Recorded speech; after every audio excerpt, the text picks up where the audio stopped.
At the beginning of October, I reviewed Clive Barker's Book of Blood from 2009 to kickstart the month-long Clive Barker retrospective. I reviewed every film adaptation from his work. There were some bad movies and some masterpieces along the way.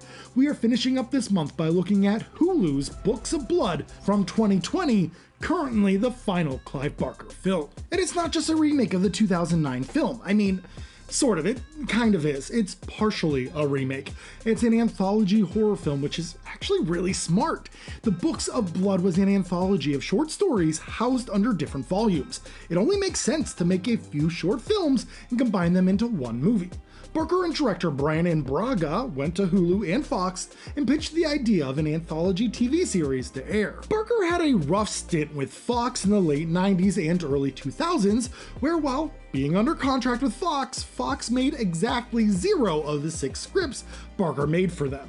So leave it up to Fox to screw Barker and crew over yet again. Instead of a TV series, they settled with an anthology horror flick, and if it did well enough, maybe they would consider doing more. So finally, Fox got to make something from Clive Barker's work. Only took 20 plus years. So what stories should they adapt? I mean, the Books of Blood is one of the most influential collection of horror tales ever released, universally loved and adored. Well, they decided to adapt the short story, The Book of Blood, which I guess makes sense. Yes, there already was an adaptation, but it's such an important story and the catalyst to all of Barker's work, so fine. But what about the other 2 stories? Do we finally get an adaptation of the Pig Blood Blues, or maybe an ambitious take on In the Hills, The Cities? No. Instead of pulling from one of the classics, director Brannon Braga made up some new stories of his own, with the aid of Clive Barker. You're telling me that they named the film after the Books of Blood, but don't adapt any new stories from this incredible collection? What's the point? If you wanted to adapt new stories, that's fine, but then don't tease us with the Books of Blood title. And while I love Clive Barker, these new stories just don't do it for me. They don't feel like Clive Barker. They feel like, I assume, Brannon Braga. Maybe I'm wrong, but it feels like Barker's voice and vision has either drastically changed, or these new stories didn't come solely from Barker. Okay. Enough harping on it. Let's go in with a clear mind and find out if Hulu's Books of Blood is any good or not. Welcome to the HellBound Horror Show.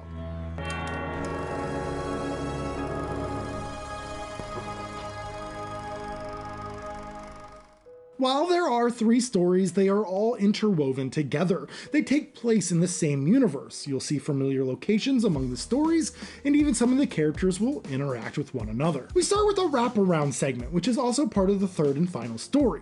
Bennett tracks down a librarian and wants his money back. The librarian doesn't have it, but he tells about a Book of Blood which could be worth millions.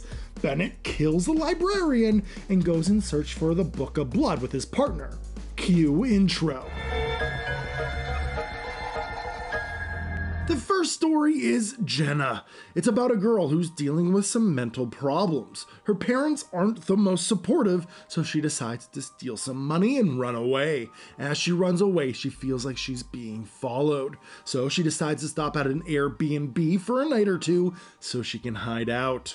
The Airbnb owners are super nice. There's an older lady and her husband who take care of the house with a nice little garden in the back. Jenna meets Gavin, a young man who's also staying at the Airbnb. The 2 instantly become friends. That night, Jenna has a terrible dream, which is actually fairly creepy.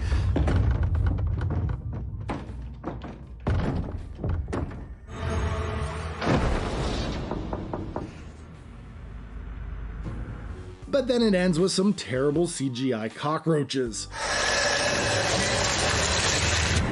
In the morning, she feels better, but some things are off. Gavin didn't show up for their coffee date, and the strange man is hot on her trail. What evil lurks in the shadows of the Airbnb? Who is this mystery man, and what horrors await Jenna? The second story found within this anthology is actually a pretty familiar story. It's basically the Book of Blood. It's super similar to the 2009 movie, but with a few differences. Mary is a paranormal investigator who likes to debunk people who claim they have a gift. She is a mother, and her son Miles dies of leukemia. We just go to sleep, Daniel. I'm awfully tired. One of Mary's students, Simon, says he can talk to her son Miles from beyond the grave. Mary sets up an investigation to prove him wrong, and uh-oh. Turns out that he wasn't faking it. Mary all of a sudden believes in the supernatural and believes that her son is still with her. And get this, she starts a sexual relationship with her student, Simon. Here's a small little note for all those teachers out there.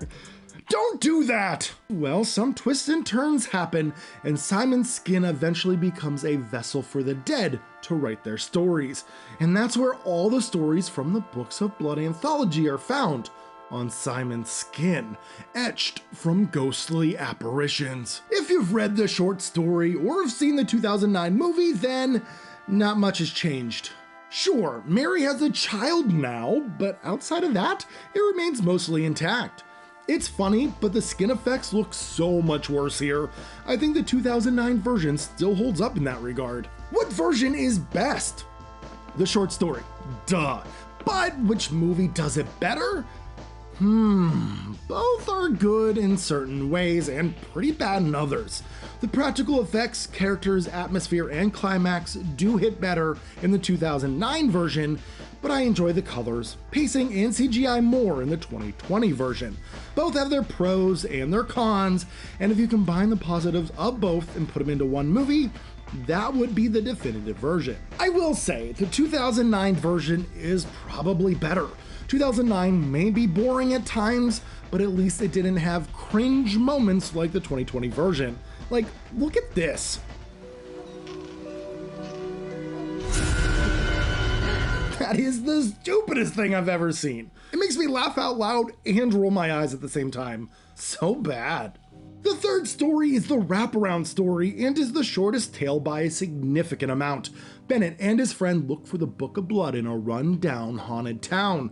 Half the segment is them just saying, man. Wow, man. Generation of zombies, man. Whatever, man. Fucked up, man. Who's that, man? Man, there was a woman, man. Where you going, man? You praying, man? My mom, man. She wants me to come with her, man. Man, it's a happy place, man. You're right, man. Now do you understand when I say that the movie doesn't feel like it has Clive Barker's voice?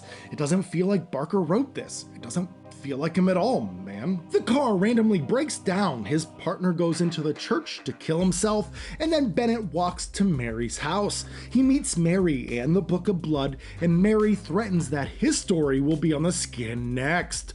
What horrors await Bennett? Honestly, not much, because he has like 2 more minutes of screen time. That's it. It's pathetic. Man. The film then circles back to the first story, and it's over. Hulu's Books of Blood is a mess. Barker has only ever written one story that had no supernatural elements. His stories deal with the fantastic, the mystical, fantasy worlds that represent real-life metaphors. So it's weird that the biggest and longest story, Jenna, has 0 supernatural elements. Just doesn't feel like Barker. The third segment doesn't even feel like a complete story either, it's so short. The only tale that feels like Barker is Miles, and that's because it's based on the Book of Blood, and even so, it feels a bit removed from Barker's vision. I will say this, technically, the movie is fine. If it didn't have Barker's name attached, the movie would be typical modern horror schlock. Bad jump scares, generic soundtrack, and overwritten messes. Performances are good, it looks good, it's just bland. It feels exactly like every other generic horror film nowadays. Barker has such a unique voice when writing. His concepts are original and solely his own. You can tell when it's a Barker story or movie. There's a romance to it, an underlying meaning, personal yet abstract, and fantastical themes throughout. Hulu's Books of Blood is void of all of it. It's a shame that Hulu's Books of Blood misses the mark on what makes Barker, Barker. I started this month-long retrospective in hopes of finding out more about one of my favorite creative minds, and I've discovered so much along the way and have gained a much bigger appreciation for the future of horror. Barker caught lightning in a bottle in the mid-80s with the Books of Blood and tried to ride that wave ever since.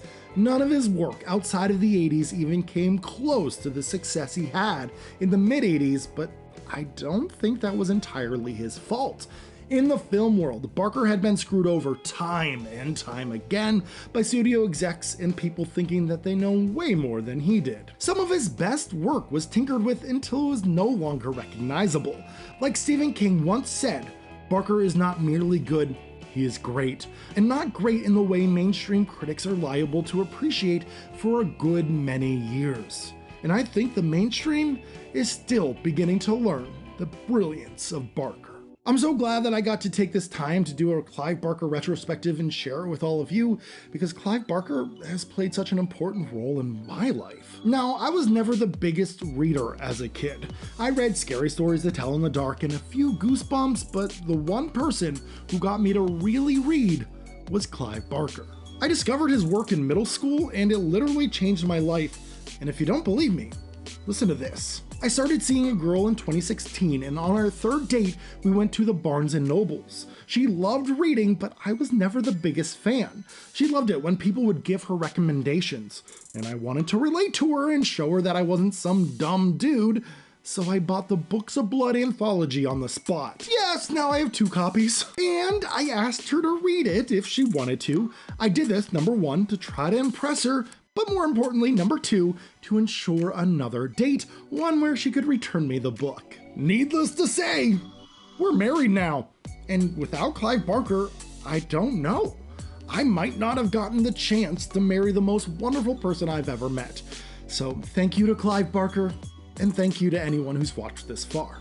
Thank you very much. After all of this, the ups and the downs of looking through Barker's career, I can confidently say this. Barker doesn't just have the goods, he is the goods. Happy Halloween, everyone. At heart, I'm a writer and a painter. I'm a writer and a painter who got lucky and got to make some movies. Come with me into the great beyond. We have such sights to show you.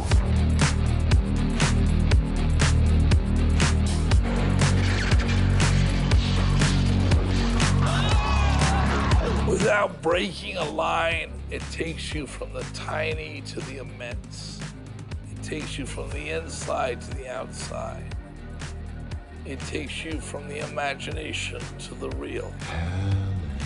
And I stress, without breaking a line, and that's what I'm trying to do in my fiction.